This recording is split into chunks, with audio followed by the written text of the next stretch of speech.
All right, welcome everybody to Residency Success special series called Coffee with the Newly Matched Doctors.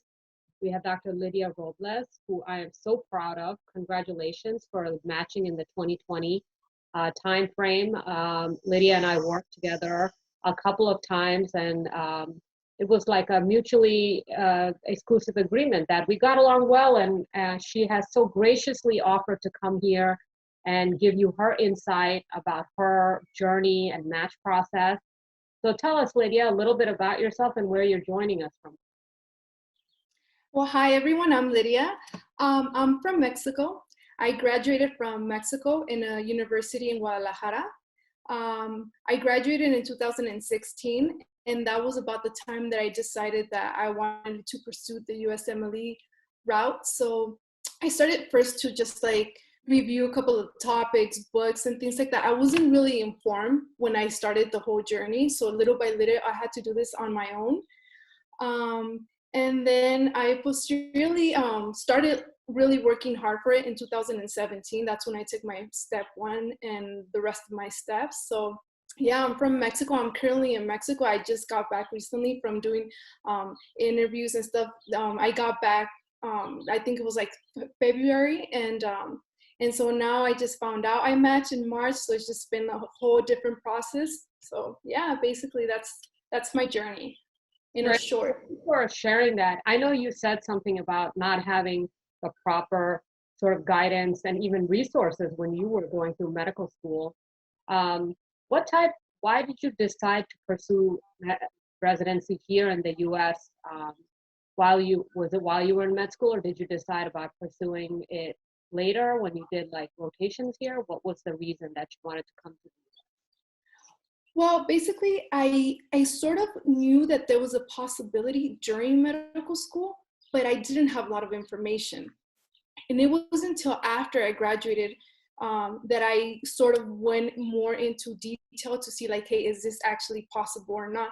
Because to be honest, while I was in medical school, I sort of thought it was like an impossible dream. Like, yeah, you're right. Like I won't be able to do residency in the US. So it was sort of like that during medical school. But it was until after I graduated that I really started looking for it. And it was just more sort of like an old personal, started like a personal goal, to be honest. Like, hey, would I be able to do this? And little by little, I started researching, seeing, forums and things like that. And I believed that it was possible, and I sort of started believing in myself. And I was like, I could do this. So that's why I started working. It took a lot of work. It's honestly, for an IMG, it takes a lot of time, a lot of effort and dedication.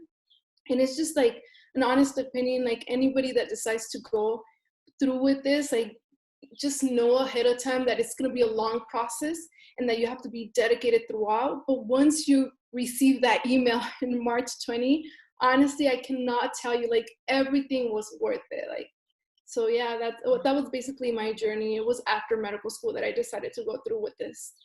That's really amazing. I know that I've had clients from all over the world. I always love hearing, your story and how, because you have limited resources and you still made it, so it's still possible. Um, Tell me a little bit about how you studied for your steps, and what did you take your step 3 before you applied? What do you want to tell other people about when they're attempting their steps, how to go ahead and schedule them and plan for it? Sure. Well, actually, for me, it was more like the I was lucky, or I was fortunate enough to start the journey with my boyfriend. So we sort of did this together. Like we started looking into it, and we got the books. We bought the first aid, and we started like looking to see what will work. We looked into a lot of forums, like I mentioned, and things like that. And we did this together. So it was really good because I had feedback on things that he read, and I would give him feedbacks on things that I read. And it's sort of like we kind of like went together holding hands through the process. And for the steps, I basically, for both of them, I studied with UWorld. I think like a lot of people do that Q Bank, and I did the first dates that are essential mostly for all the steps. And I basically just did banks and focused a lot on like reviewing, because to be honest with you, while I was studying for step one, there were so many topics that I didn't even review while I was in medical school. So I was like, there was topics that I was like, wow, like I already graduated and I never seen this during my whole entire career. So it was very challenging at first. But then after we got the step one down, then I did the two, and luckily we all passed. Like both my boyfriend and I, we passed the steps in first attempt. And I didn't have the step three when I applied, so I was kind of scared because I heard if you're an IMG, like you must have step three, to increase your chances. Which, to be honest, I would have. Like I kind of sort of regret that part. Like I would have, but I mean, look at me, I was able to do it without having step three. So it's possible. Don't like bring your whole life down if you don't have it when you're applying. But I mean, if you can and you have the possibility, I do think that it will increase your chances of getting more interviews. Right. Tell us, so your graduation date was 2016, is that right? Yes. Okay, and in between that, I know you had, I do remember your CV from working with you. You had a lot of US clinical experience, and there was not many gaps since then. How do you just give people advice about juggling the studying part and doing the clinical externships or observerships? Well, I think it's important to, once you graduate, like you mentioned, not have gaps, like always try to do something, right? So as soon as I graduated, I started working as a primary care physician here in my country, in Mexico, and always kept like in medical, while studying also. And then while studying, like, I will like, take breaks just to take the steps and then continue working, and then I will apply to externships or observerships, and then I will go for a month, do the observership, come back, and then continue working. So it's just important to always have that CV ongoing and just not have any gaps. That's basically what I did. That's really great. I know that we went over this, that in order to apply for these observerships and externships, a lot of people spend a lot of money on these programs that try to match them up and things like that. But like we discussed, it is possible for you to apply ahead of time, but it really requires some good planning to places that have openings in order for you to actually do an observership. Can you give us an example of a place that you rotated and how you applied and what you got out of it? Sure. So I applied to Mount Sinai in New York in the cardiology department.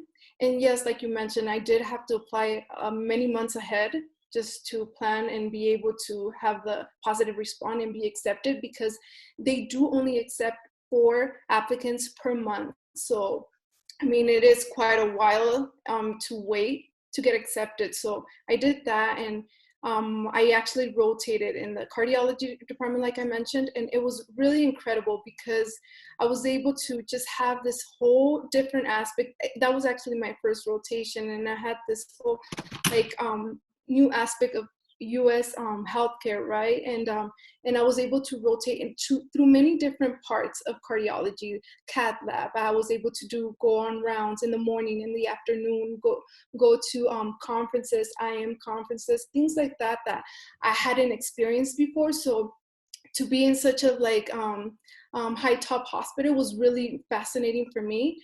But then I also I would like to give you another example. I also did rotate in like a more like smaller community hospital, because I also wanted to know what it was like to be in a big hospital and also in a community hospital. So I did rotate in Michigan, in the Upper Peninsula, in a hospital called Portage, and it was just a more rural community hospital.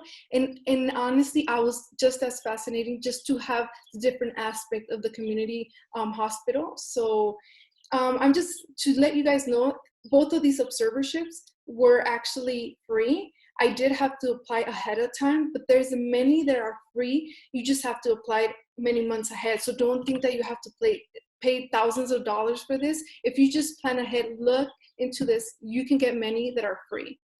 That's like really amazing feedback. And I think a lot of people problematic is that they don't plan ahead and then they have to use these services. So if you do sort of sit down, and that's something I always talk about, Lydia, is that like when someone comes to me in the beginning, I sit down and do all this with them, where if they're not able to plan it out themselves, we sit down and look at all our options and we plan ahead.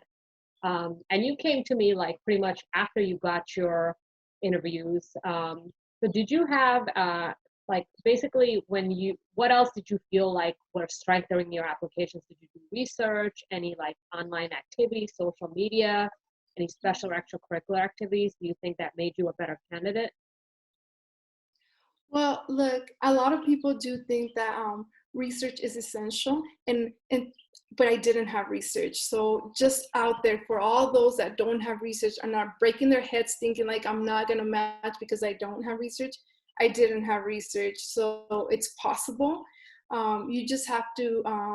I strengthen my CV through other ways, like U.S. clinical experience, and just have, like I mentioned, having my no gaps in my CV, like continuously working and just showing a lot of interest in the subject or the specialty that I applied for. That was basically the way that I did it. So just don't overwhelm if you don't have research. I mean, if you have time, do look it up, like do try to get research, but I honestly didn't have time because I was working and I couldn't take so many time off while working. So that's why I only would take months at a time just to go to my services. But if you could be in research for months in the US, I do honestly recommend it to all of you.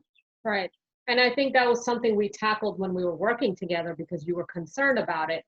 And I Yeah. said, no, absolutely don't apologize for what you don't have. And we sort of got over that in our work together about how to approach that when you could play off, like you said, your other really important Yeah. things, no gaps, right? Passing on the first attempt. We downplay the red flags in case this is not a red flag, it's more like a missing something. Yeah. But you basically downplay or you kind of try to veer the person more towards what is more important in the CV as opposed to talking about the stuff that you perhaps didn't get to. So that's really, really good. Thanks for bringing that up. How many programs did you and your boyfriend apply to? Was it the same programs or I'm assuming was similar? I don't know if you tried for a couples match. Was it like multiple specialties? Um, yeah, actually, we applied to the same amount of hospitals. I think I applied to one more. That's it. But in total, we only applied. I applied to 99, and he applied to 98. So basically, to be honest, I mean, considering I've seen other experiences, and a lot of people apply to more than 150 or 100, 200, you know. But I mean, I only applied to 98, and I really try to focus on the programs that my credentials fit into. That I didn't try to go to programs that I'm like, you know what, they require research. I just didn't apply there. If they require a lot more US clinical experience than what I had, I did not apply there. So honestly, I kept it short and I kept it to my credentials, and that's what I recommend a lot of people, because you could spend a lot of money, but many programs are not going to look if you don't have that rank, that those specifications that they have online. So that's what I did, and he did also. So yeah, it wasn't a lot of programs actually, and Well, so we were I fortunate. really believe that's your magic number. And from what it sounds like, you know, I always say this is that you have to have some emotional intelligence, right? It is good to dream and dream big, but if they are already telling you that these are the qualifications that they want and you don't meet them, then yes, save your money. You know what I mean? Like Yeah. sometimes it's just an impossible goal and then people will want to say, well, she's like not such an old grad and she had no gaps and she really doesn't have any red flags, but we want to hear from the person that does. Maybe the person has it because they didn't practice the emotional intelligence that you did. You were realistic about the places you want to apply to and what you wanted out of, I know we discussed, like what did you want out of a community hospital versus a university? You have to be very clear before you walk into that interview. Um, Mm-hmm. like when they're asking you the question that you already know the answer, that you shouldn't be stuck or like look like a deer in the headlights, you know? So how did you line up your interviews in the sense of like, you know, traveling? I know you were on the road a lot and we talked a lot about that. Can you share that with us? Yeah, I honestly didn't have like options to like, I just, I just aligned them like sort of like as they were coming in. Like I wasn't like, I didn't have any specific, like I want to leave this one last, or I didn't do that. I was just sort of like, okay, this one next. And honestly, like the best advice I could give is when you get the interview, try to get the appointment as soon as you get the interview, because if you wait just a couple of minutes actually, then you get waitlisted, which means that you just have to wait to see when another day is open. So what I did is as soon as I honestly, during that time, I was on my phone like crazy, like, you know, just looking at it all the time. And I think a lot of people were like that, but I think you have to be, because as soon as you get the interview, you go and you just schedule it whenever the next day available was. So that's what I did. I actually, well, actually not the next day available. I started receiving interviews like maybe a week or two after I had sent my application. And but I started I did them all in December. I just wanted to have them in December. I didn't want to go in November. I just wanted to travel like once, and my last one was actually in January. So that's how I did it. I didn't have a specific order. I see. Yeah, because a lot of people like, yeah, they're rolling until January, February, and they kind of bank on that a little sometimes. And I know that with people that time, the time difference also plays into it with the US and being abroad. So that also is like a negative factor, unfortunately, sometimes.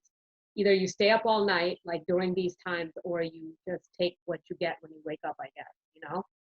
Um, Exactly. yeah. So tell me a little bit about now. My next question is, how did you prepare for the interview? I know that you probably practiced with your boyfriend quite a bit, or other people that were your mentors, but then you decided to come to me. Tell me like how you found me, and you know like what you felt when we first talked, and then how you felt like everything proceeded once we started working together. Well, yeah, exactly how you mentioned. I did start preparing with my boyfriend. We sort of kind of got in questions online, you know, the most common questions, and we would practice, you know. Uh, and I did go to like a couple of free sessions, like from like YouTube and things like that, you know, just to get a general idea. But and I also did practice with like a few people on Facebook where I would just put like, hey, who wants to practice, and we will practice. But after all, like my point of view was, okay, I'm getting feedback from people that are just in my level, like they haven't applied yet, they haven't interviewed yet, and I'm practicing with them. So yeah, of course they will give me feedback, which helped.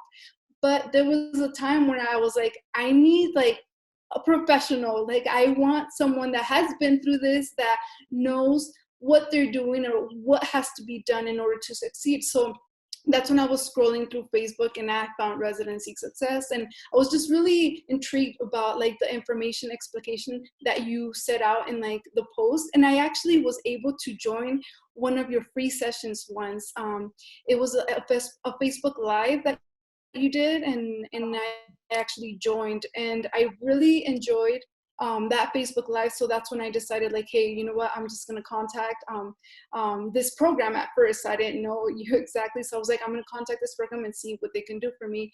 And to be honest, what I enjoyed most was how personal it was, how direct it was with me, and also because during this residency process everything gets so expensive, and you have to travel, and you have to, you know, save a lot of money, you know, and you had just spent a lot of money on your application. So I honestly didn't have the resources to pay for big companies. I didn't. So when I was able to find Residency Success, and I was able to see that it was in my budget, that's what I loved about it. So that's also something to take into account, to find some some place that can help you directly but also be affordable. And that's what I found in Residency Success.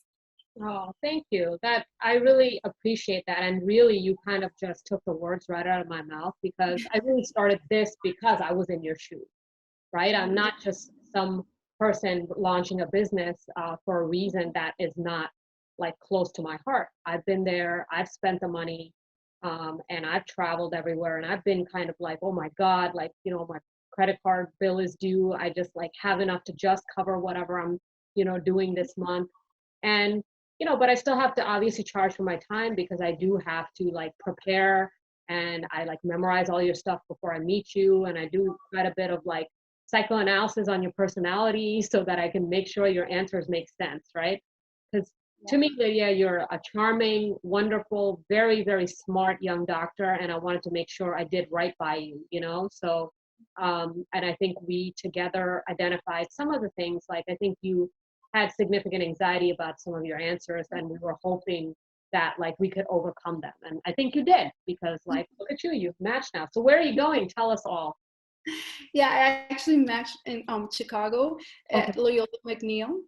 Okay. Um, yeah, I'm And is super your excited. boyfriend as well? Um, huh? Is your boyfriend going there as well? We didn't apply to, I'm just gonna like, give you a little tiny story. We didn't apply to couples match together because we just heard information about how difficult it was to match through couples match, so we didn't do that. But we were lucky to have like 3 interviews in the same hospital, and but we did match together without doing couples match, so we both matched there, so we're super excited. And actually, just a little more information, I actually ranked this program as my number 2. And this was because honestly, I always heard this advice on Facebook that they say, don't rank a program based on what you think they're going to rank you. Base the program on base what you like. And to be honest, I didn't follow that. I was so scared and I was afraid of doing that I actually ranked my programs based on how I thought they were going to rank me. So don't do that. Just believe that, like honestly believe that you should rank your programs based on how you like them, because my boyfriend and I did a rank order list based on we thought we might match somewhere else. Turns out we ended up matching to the place that we both like most, but we didn't put it as our number 1 because we were afraid we weren't going to get chosen. So Oh, just, some advice. yeah, that's a very tough thing. That's what I was also going to ask you about. Like, how did you prepare your rank order list? What criteria did you choose? Was it like geographical versus what you felt about the program? So you already answered my question. Yeah. Um, so you had a lot of interviews, I think, right? How many did you have this season? No, I did. I mean, I don't know if it's considered a lot. I just, my boyfriend had 5 and I had 4. Okay. So, and I they think were all, the amount. I think 10 is a lot. I think between 4 and 6 is a good number, in my yeah, opinion. Anyone can match with 1 interview too. That's what I always tell people. But like yeah, what I always liked is that you were humble about your like shortcomings. You wanted to improve them. Like you always really just asked me directly, like, okay, so how, like I'm getting kind of mixed up when I'm saying this. How should I say it? You know, like there was never any pushback. There was like always good incorporation of my feedback. And I don't expect you guys to do everything I tell you, but this is why you're here, right? And for me, it's like I don't tell you, I suggest, and then we go back and forth and see if it works for you. yeah. So did it help your nerves, you think, us working together, like your anxiety and stuff? Absolutely. I remember the first time we met, I was so nervous, and I like the fact that you made me jump right in. Like, okay, Lydia, we're gonna jump right in. So, I'm just gonna ask you questions just to see how you are. So you started off like saying, okay, so tell me about yourself, or tell me, and I sort of kind of like, even though I had practiced before, I was so nervous just because I was actually seeing this interaction with you, like, okay, I'm gonna think about it like this is a program director, this is, and I got so nervous. I was like, okay, so if I'm getting nervous now as I practice, like how am I gonna do then, and I remember you did give me some really good feedback, and you were very honest, like, you need to work on this, you need to add this, and I like the fact, I remember my answers were really long at first, and I was kind of like going off, like, how sometimes I do that right now. But you made sure that I went straight to the point and not to wander off on my answers. Like, you made me realize that it's important to like give answers not so long to the detail, but also like, make it seem like you're having a conversation, which also really helped during the interviews. Yeah, there's a lot of things that I felt like really helped me. Oh, good. And that was our goal of working together. I'm really happy that it worked out. Tell your boyfriend congratulations for me. I think like he was Thank going you. through. So it's always really important to have support. And I think you had this direct support with you. You're very lucky at the same time. A lot of people have friends and family, but if they're not going through the same thing, it's very hard for them to understand and be supportive.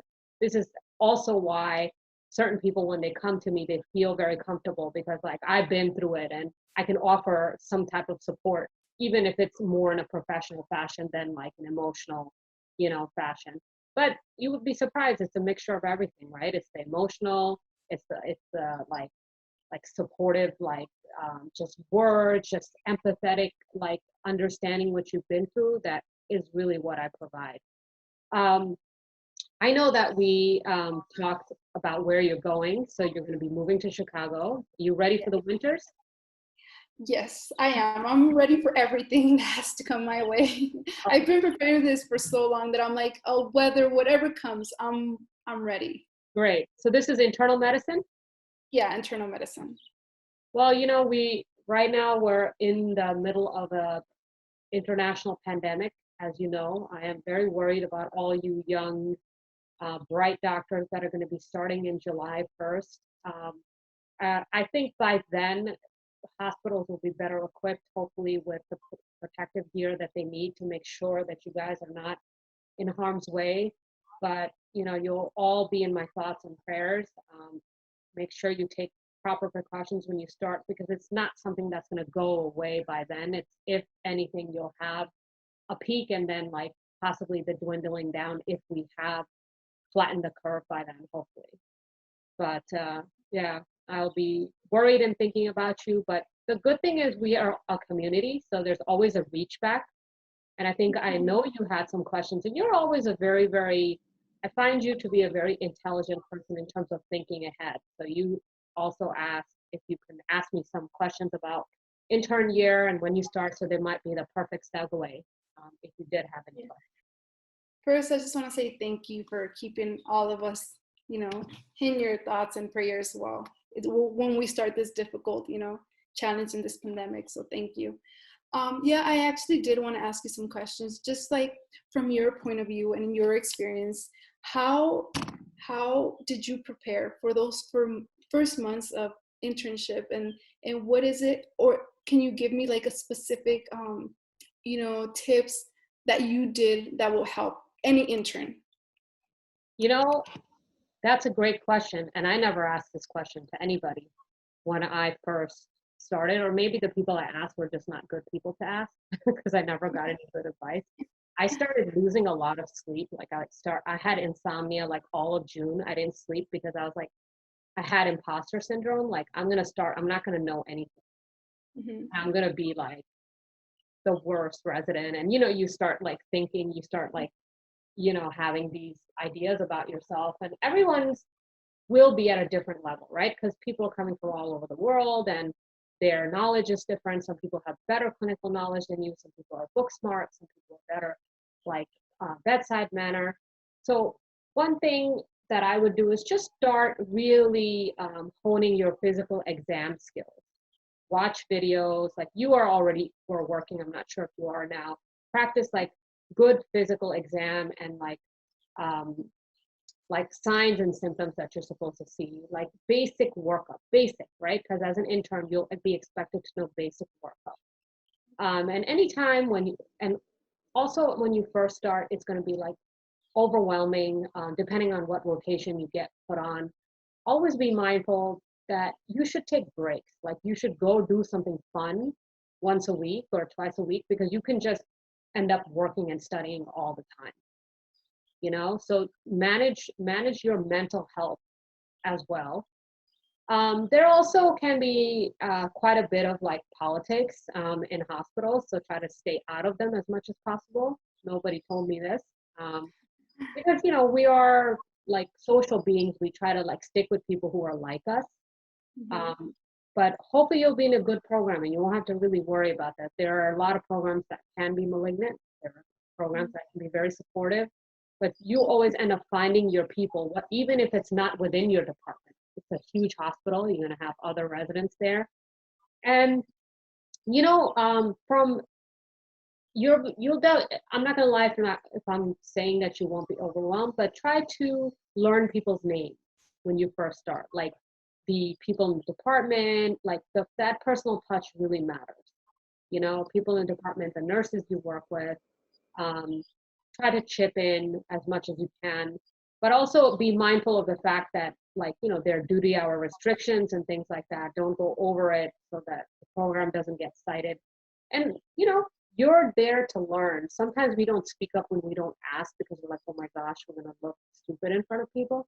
But that's exactly why you're there.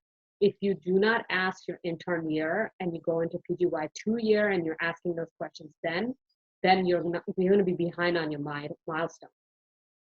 Okay, familiarize yourself, because they're going to give you like a packet of milestones that you have to meet as a resident. Like, I never really looked at it much. Like, I'm like, oh, okay, this is all ACGME requirements, but these are the things they're going to use to grade you to offer you a contract the following year. And a lot of IMGs, they're just not smart. They just think just by brute force showing up every day and doing the work that they're going to meet milestones, and that's not the case. Okay? Then they get put on probation. And it's a lot of emotional trauma to go through something like that. You know, it may make you stronger, but nobody wants to go through that type of trauma when you could have prevented it by asking intelligent questions like you're asking me now. Any other questions that you've heard? Yes, one more. Regarding, I don't know if you took step 3 while in your residency, but I wanted to know, like, how did you find the time to study for it while also being a resident? Like, because that's what I'm gonna have to go through since I didn't take it prior to residency. Right. So it's very difficult, but what I would tell you is use your intern year as a review for your step 3. Okay? Meaning, any patient that you see, without violating HIPAA, you put down some type of identifier about them, patient A, B, 1, 2, 3, whatever it is, presenting complaint. Then you look up that presentation, read about it. Then you put a little note, or you put it in like whatever note system you have on your phone or whatever it is. But then you'll always think of that patient when you read about that case, or you have another case like it. That's the best way for you to be reviewing the whole time. So it's not like, I know that IMGs have this idea that they sit for hours and study, because that's what we were doing, but you're gonna have to study piecemeal. You're gonna have to study. Every time you see a patient, you're gonna have to study. Every time you see a diabetic patient, I expect you to go over DKA. You see what I'm saying? Every time, or management or whatever. The only thing that you're not gonna get to review is biostats, really. But so what you should do is, they're going to be sending out a resident schedule, and they're gonna ask you for vacation time and whatever. So make sure you set up some easier rotations, like not ICU right before your like your test or whatever. But maybe you want to get like a harder rotation, like in the beginning when you first start, and no one's going to expect you to know everything anyway, just because you're an intern. You're going to be under somebody asking questions, and then have the easier ones, sort of outpatient or electives, right before you take the test, so you have some time to study. Perfect. That is great advice, because it's actually like active learning, right? You don't forget something when you've seen it, Yeah. instead of when you read it, you forget about it, because it's on, like, when you see it, like, in front of you. That's excellent advice. I actually didn't think of that. See, that's why I wanted to ask you this type of question. So thank you. I'm glad you did. And the thing is, like, that's what step 3 is. It's what you know as an intern, right? Then when you're an intern and you go through, like, let's say 6 months of intern year or whatever it is, like, the CCS is just like taking care of a patient. You know what I mean? Exactly. For you, Yeah. you like, and always, like, if you don't know something, like, ask why. I mean, you're such a polite person. I don't think anybody's ever going to feel like harried about it. Or if you don't know why, look it up. You never have to wonder in this day and age anymore. When you start at the hospital, you'll have an up-to-date account. You'll have access to online libraries and every single thing that's there now for free. And best thing to do is do 10 questions a day, like on your New World app. And before you know it, you'll get through all of the questions once, even in the first 2 months. You know what I mean? Yeah. If, but you're gonna have to study piecemeal like that, and then like over the weekend or whenever you can find time, I guess. That's the best way to put it. And I don't prefer that, honestly. I'm someone who's an all or nothing as well, but Mhm. I had to do it. And then what I did was I took my vacation. Like I took my, you have like 4 weeks or something. I took 2 weeks just before my step 3 to just like hammer it out. Yeah. Yeah, because it was my plan to do it before, but because of this COVID-19, they have suspended everything. So, and I think by the time I want to like apply, it's going to be full. So, I mean, even if I wanted to take it before, I can't because, but we have to adapt. So now that you mentioned how you did it, I know it's possible. So, Yeah. thank And always, I'm always around to just reach out, and we're going to be like, this was young, right? This was born this year, 2019. So we're going to have like a community, and you guys will be like the mentors to future people. And I really thank you for taking your time to do this, because really paying it forward, that good karma will always come back to you tenfold. The fact that you helped so many people by giving your feedback and your honest thing about the match process. What is the one thing now looking back, now you're relaxed and you're happy that you matched, that you wish you knew while going through this process? um, wow, that's an interesting question. I wish I knew how. I mean, I probably could have searched this up, but I wish I knew how expensive the whole process is. Like, you have no idea. A lot of us go through and like we want to do it, but it gets to a point where sometimes you can't. Like, sometimes you just can't, but you have to because you're so far. So you have to, ask for loans, ask for, certain things like that. So I wish I knew or I could have researched that out. But I mean, it's something that I don't regret now, and everything's gonna be okay now. But yeah, and also another thing that I did wish I knew, just how I did picture interviews a lot more difficult than what they were. For me, I don't know. So I actually thought they were going to be like something extremely difficult. And I did expect, like, for example, really hard clinical questions or really hard ethical questions and things like that. And I was so stressed out. But to be honest, I don't know if it was just luck or blessings. I don't know. And I actually felt like the interviews were conversations like how I'm having with you right now. This is exactly how they were. There were things like, so tell me about this. What have you done since you graduated? Things like that. So, I did expect that, but I just thought it was going to be a lot more clinical, and it wasn't. So I enjoyed that. So Right. just so you know, like, I mean, I'm sure there's a lot of programs that do ask clinical questions, but I was fortunate enough that I wasn't asked any. So Great. yeah, Great. That, yeah, I mean, it could run the whole gamut. I know we went through yeah, some scenarios, so don't worry. If you come to me, I will prepare you the best that I can. And you have to be honest about your fears, which is what Lydia was saying, mhm. so that we can tackle them. Thank Yeah. you again, Lydia. Uh, No, thank you. and do you have any last thoughts? We have like a minute or so left. No, I just wanted to say that even though I was scared, I was glad because we did tackle those type of questions with you, the ethical questions that I was so scared about. So even though I was lucky, even though I was afraid of them, I did tackle them before. But either way, I mean, you're still nervous, even if you practice, you're still nervous. So just so you know, like, you do tackle them. But yeah, I was lucky that we did, but lucky even because I didn't get any. So That's yeah. even better. That's even better. I'm so happy for you. I'm sure this won't be the last time that I'll be reaching out to you, but good luck. Stay safe. Is there a stay-at-home order in Mexico right now? We're actually in phase 2. It's not a stay home yet, but I mean, we're about to jump into phase 3. So yeah, we're gonna pretty much be on lockdown Uh, in a couple of weeks or in a week or so. So yeah, and I'm sure it's like that like all in the US, right? I heard in California they're on yeah, lockdown, and it's yeah, just very scary. And yeah, I wish everyone to stay safe and just try to, like, take care of yourself and your family around you. So yeah, yeah. Same here. I wish you well, and hopefully we can just continue working together later on if people have other questions. And I'll let you know when this video is up so you can keep an eye for it. sure.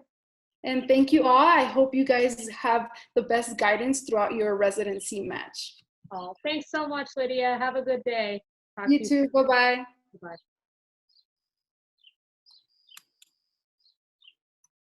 All right, that was great.